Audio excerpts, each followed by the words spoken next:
Hi, Filmatics. Thanks for tuning in. Today we have a very special guest, Brian Jagger. Jagger, like Mick Jagger. Brian is a Wave Cable Award winning director and writer, and his feature film directorial debut called Paranormal Prison is being released February 19th, 2021. So we're recording in the end of January, but by the time this comes out, it will be around June. So his first film, Paranormal Prison, will be released. So check that out. Brian, welcome to the show. Thank you very much for having me. I really appreciate it. Been looking forward to this for a while. Oh, great. We're so happy to have you.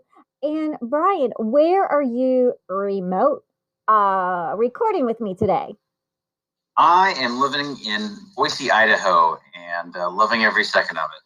Boise, Idaho. Wow. So it's January right now, the end of January, literally January 31st, 2021. And how is it snowing there or what's the weather like?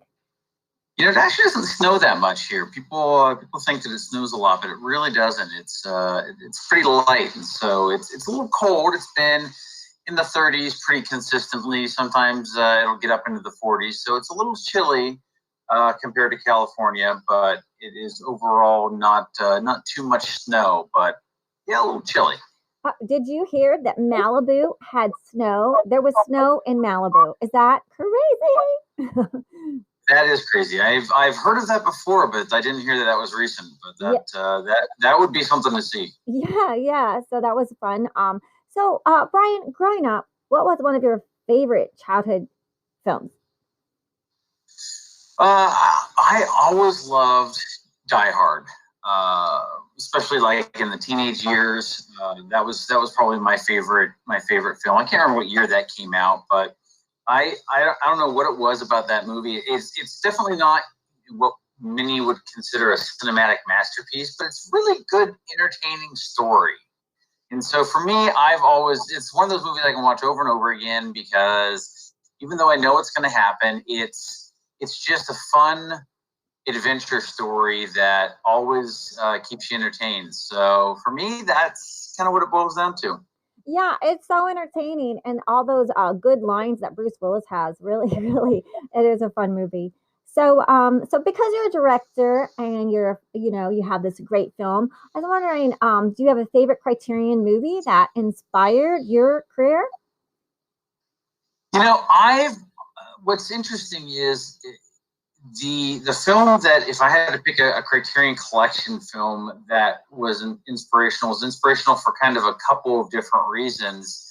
There's the business side of it, and then there's the artistic side of it for the same film, and it's the movie The Kid with Charlie Chaplin. And it's because from an artistic standpoint, I think there's a lot of value in reminding actors today that physical emoting can be extremely powerful, and that lines are a means to an end. But if you can communicate without lines, you are truly delivering a performance that's that much stronger. That's the artistic side. So I'm a huge Chaplin fan. Oh yeah, that's a good one you picked.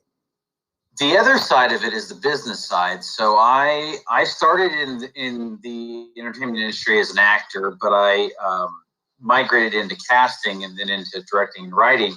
And as a casting director, I worked with a lot of kids, and I have two daughters myself, both of whom have worked as professional actors. And having been a casting director, working with kids, casting kids in California, and I had to really learn the laws behind the rules in casting kids, both from a casting director standpoint and from a parent standpoint. So I got really good at knowing all the rules for casting kids and the laws in California and the bank accounts that you have to get for kids, for minors, to have productions put their portion of their payment into is called a Coogan account, and it's called a Coogan account because of Jackie Coogan and what his parents did from the movie The Kid.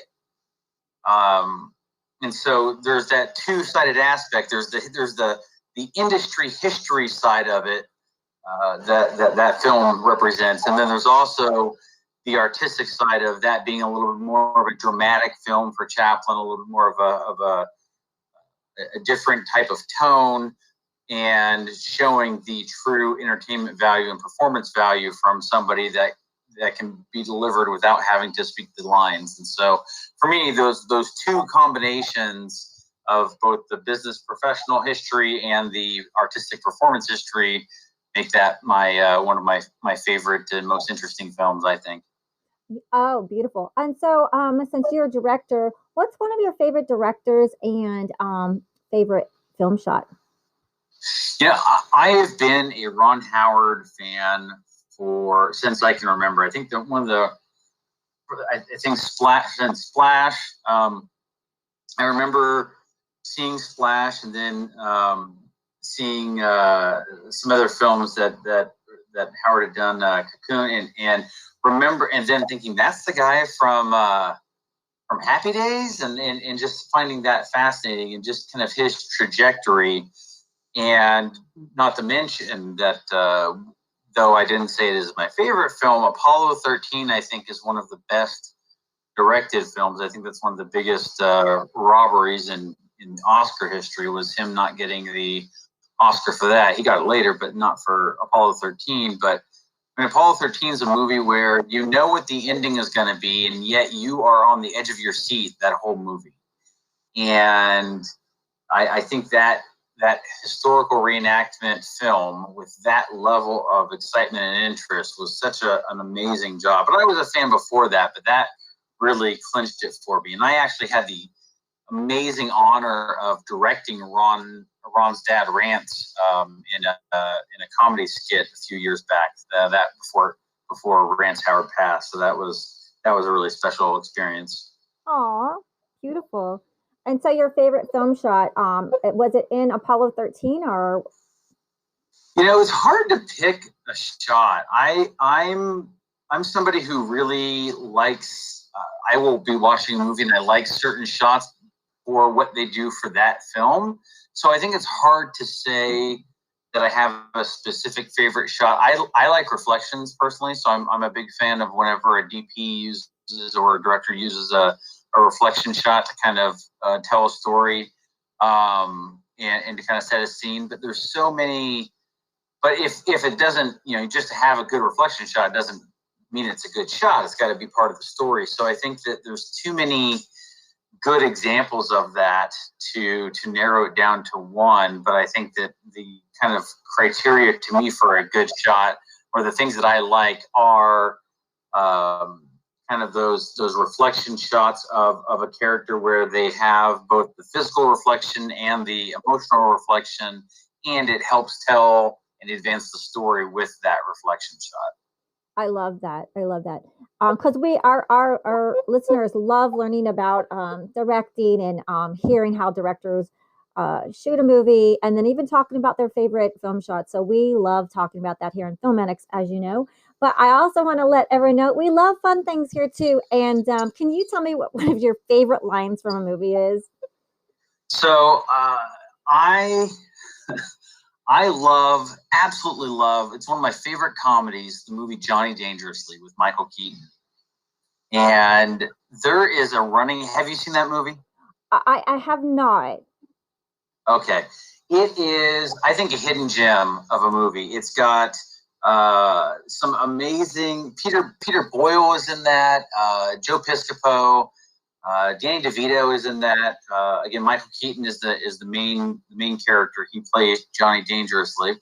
It's kind of a spoof on the Al Capone era type gangster movies, and Joe Piscopo's character has kind of this running gag through the movie where somebody will do something to him, and he'll reference that somebody else did that same thing to him, but they only did it once. And so it'd be like, my mom hit me once, and then as the movie progresses, the level of things that happen to him and that only happened to him once it continues. And I like just the ongoing callback of the nature of that for me is just so much fun when he'll later on he gets shot, and my grandma shot me once as if it was a threat, like he's going to do something about it. And it's really fun. It's silly fun, but it's fun. Yeah. Oh my gosh, my mother shot me once. I love that. That's gonna stick in my head, and everyone's gonna like email me. That's stuck in my head all week. I go, oh yeah, Brian Jagger, bring it on. But he can cast you or direct you, so be nice. So and although also, if I had to pick a second favorite, I would pick Lloyd Bridges in Airplane. I picked the wrong day to quit sniffing glue. You're so funny. I love it. And also, your favorite character you love, Office Space, and the character Milton. I love Mike Judge's work, and I think not all of his work, but I love most of his work, and I love the Milton character. I love him even from the shorts to what he did with Office Space, and I think that they had a lot of fun with that character not being necessarily the prime, but not necessarily, not at all the prime character, but just enough comic relief to kind of continue the story and still help support the story and actually be a part of it and not just be a comic gag, but actually have a purpose and with some great lines too. So another very quotable and funny character. And I don't know if you're familiar with this story, but Swingline did not make red staplers before the movie Office Space, and they were, once that movie hit video, because it was not a box office success, but once it hit video and it became a video success, they had so many demands for red staplers that they started making them just as a result of that movie and that character. I love that. So red staplers. Okay, so that's really cool. How like movies and TVs can influence products and sales. So yeah, exactly. Yeah. The ones that don't even exist.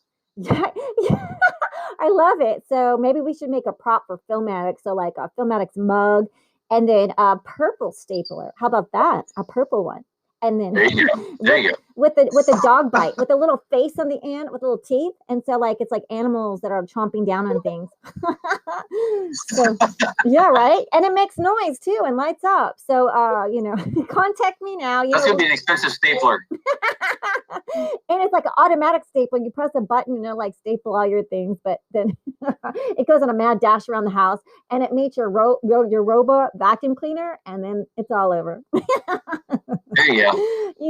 I'm a writer too. I write children's books, so forgive me. I went off over there. But everything's a comical monster. Yeah. Oh yeah, monster. We love monsters here. Bloober goober. Okay, so anyhow, let's talk about how Brian, how did you start your career? Everybody that listens is like, how did they start? How did they make it? So can you share? Yeah, I had an interesting start. I didn't know what I didn't know, and I didn't know I didn't know it. Is how I like to put it. I like that. We're gonna use that quote for you. T-shirts. Can you say it again, Brian? T-shirts. We're selling T-shirts and hats right here. What is it? I didn't know what I didn't know, and I didn't know I didn't know it. T-shirts right here. Get your orders now from Brian Jagger. Right here. You're the first. T-shirts and hats at first, then pencils later. I can't even remember how I found the first audition. It was one of those things where I'd always wanted to be, I was always interested in acting and in that mentality from when I was a kid, but I grew up in a very small rural area. I was never able to pursue it, especially when I grew up.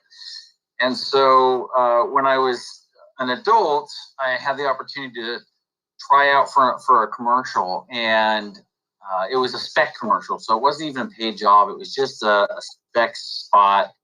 And so I went to this open audition that some guy's office, and show up. I don't know what I'm doing, and no, I had done theater and such before, so it wasn't like I'd never done anything, but I'd never done anything on camera.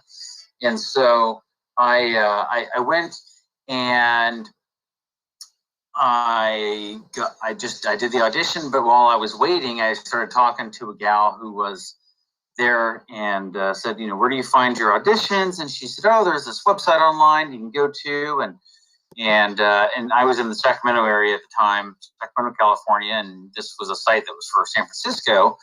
And so I said, oh, I'll have to look that up. And so I found the website and I went on there and I created a profile and paid my $30 or whatever it was. And within like a day, I got a call for a TV show saying they needed an extra. And so I was okay. And so I went, and then the call was like at 11 o'clock at night, and they need somebody at 7 o'clock the next morning. Oh my God. And, yeah. Sure. And so pays $100 or whatever. And so I did it.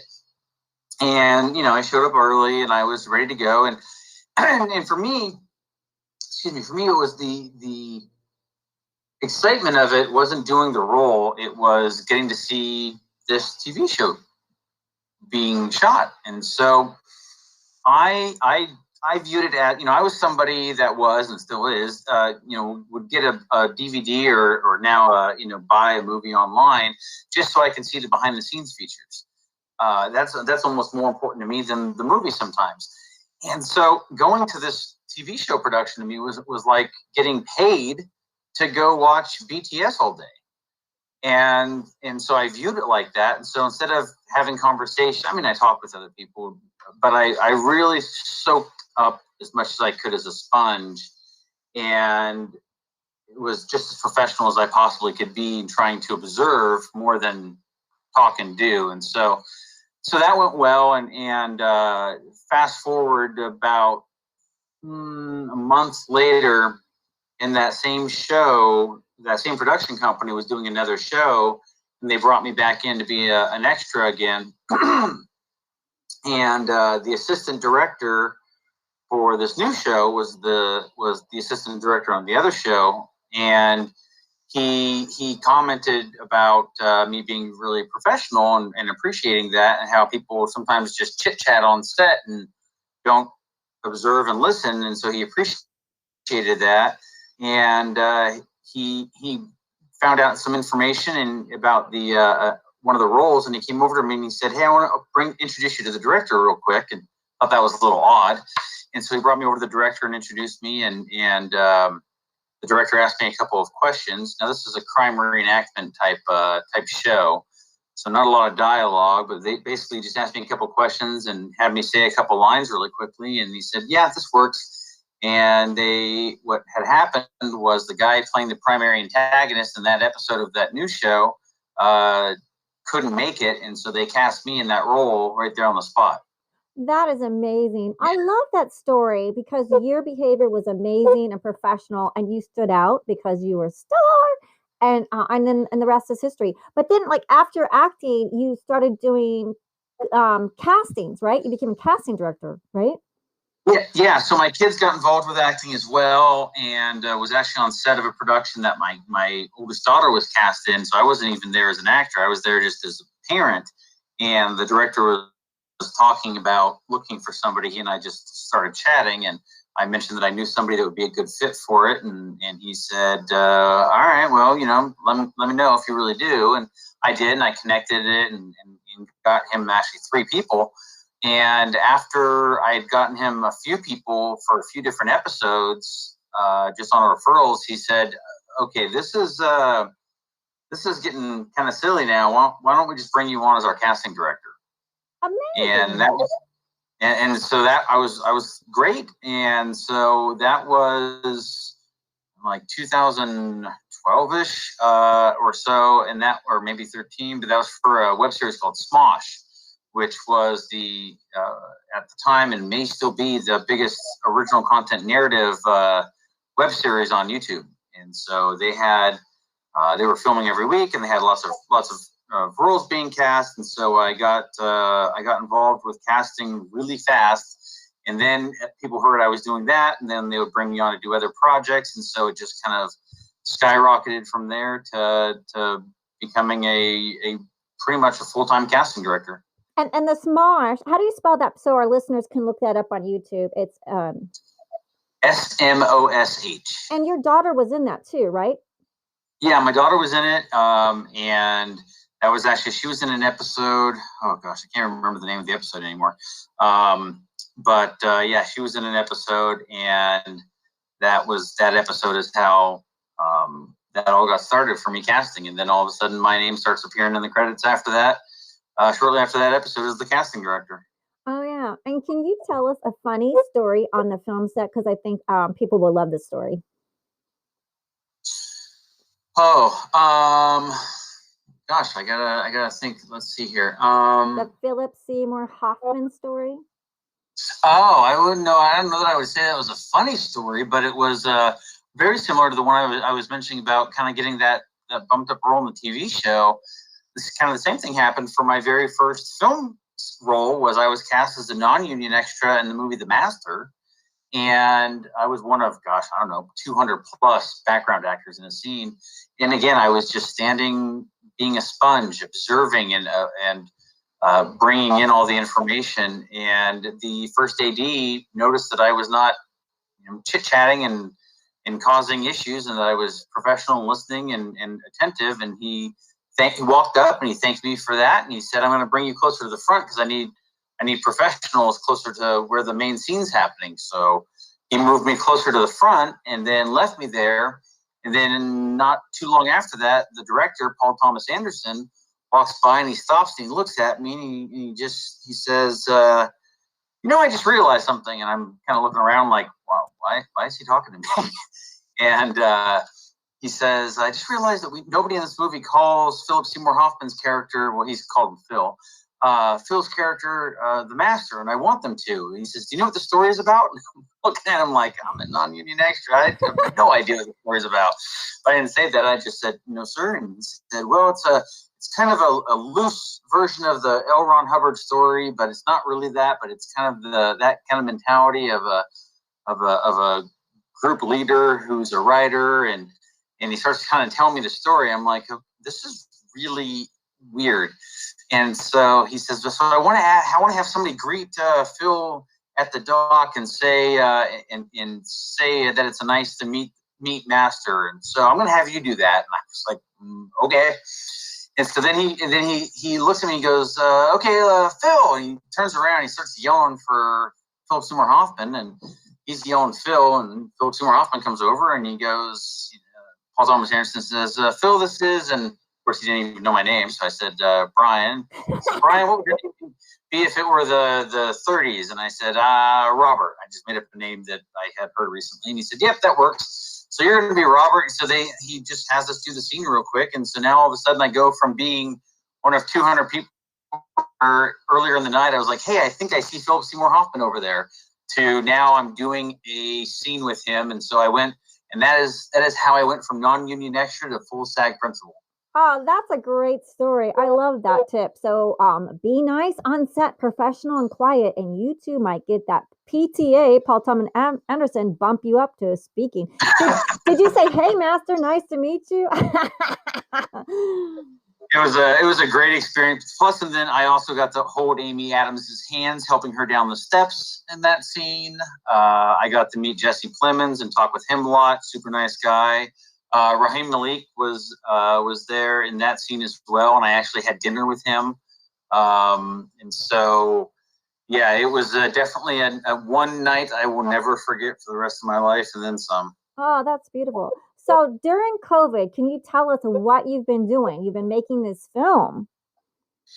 Well, actually, the film was done before COVID, but we finalized the post-production and kind of the sales process for it. So that's been an interesting experience. This is my first film, and I was part of the production as well. So I've been helping on the back end of that process. So seeing kind of the sausage get made, if you will, of the distribution part and the back end of the business part, definitely a learning experience. And again, it's another example of I didn't know what I didn't know until I realized I didn't know it.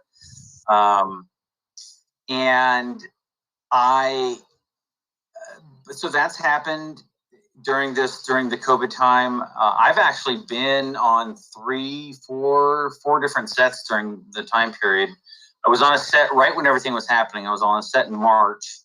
Then I was on a set in July, all around different parts of the country. Then there was another one in September, 2 in September, throughout in different parts, LA and Seattle. And so I've been all over the country doing a few productions, and it's been very interesting, the different scenarios in which the compliance has been enforced and worked on. So it's been pretty active with production still, because I also go to sets and help AD as well.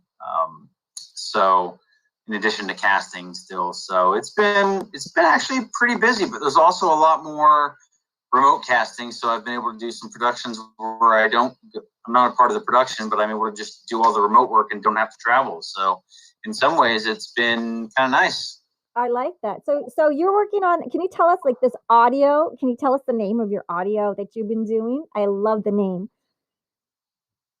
Entertainment. So the entertainment, you said? Yeah.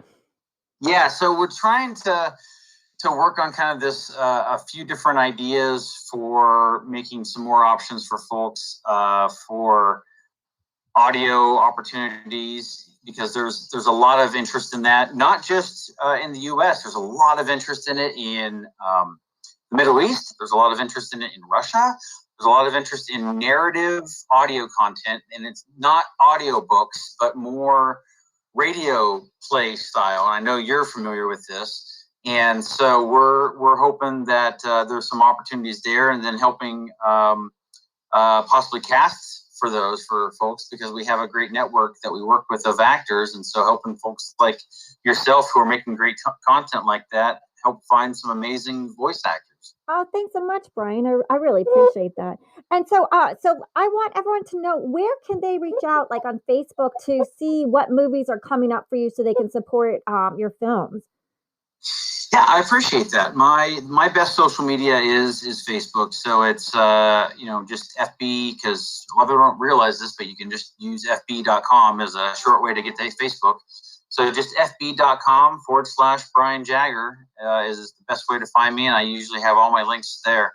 Oh, great. And then so your film, can you say the name of your film, and where can they see that? Like where can they go watch that? Yeah, it's Paranormal Prison, and comes out February 19th, 2021. Like you said, this will probably be released after the film releases, but I have been told that it's going to release on pretty much every available to rent platform. So Vudu, Amazon, cable on demand for most of the major cable carriers, PlayStations, movies, all the major ways to buy, Apple TV, all the major ways to buy movies online. Oh, great. And yeah, you really like the paranormal genre. You also have a film that another paranormal, right? A skeptic or paranormal too, right? No, that's we're looking. No, it's the movie has a show within the movie. Okay. And Okay. Yeah. All right. So yeah, so this is just so fabulous to have you on the show, Brian. So check out his movie. Can you say it again so they can go rent it on Vudu or Amazon? It's Paranormal Prison. Paranormal Prison. Okay, yeah. Is it a thriller? Oh, it's thriller, right? Yeah, it's a thriller. It's actually a really clean thriller. There's very, very, very little swearing. There's no gore. It's definitely much more of a psychological thriller than anything. Oh, great. It's kind of built as a horror movie, and it's definitely got scares in it, but it's much more of a psychological horror. Oh, great. I can't wait to see it. And so, Brian, just want to say thanks for coming on the show today. It's been fabulous. Thank you very much for having me. I really appreciate it. Yeah. And thank you to all our listeners. Thanks for tuning in. Stay healthy, and we will see you next week. Bye, everybody.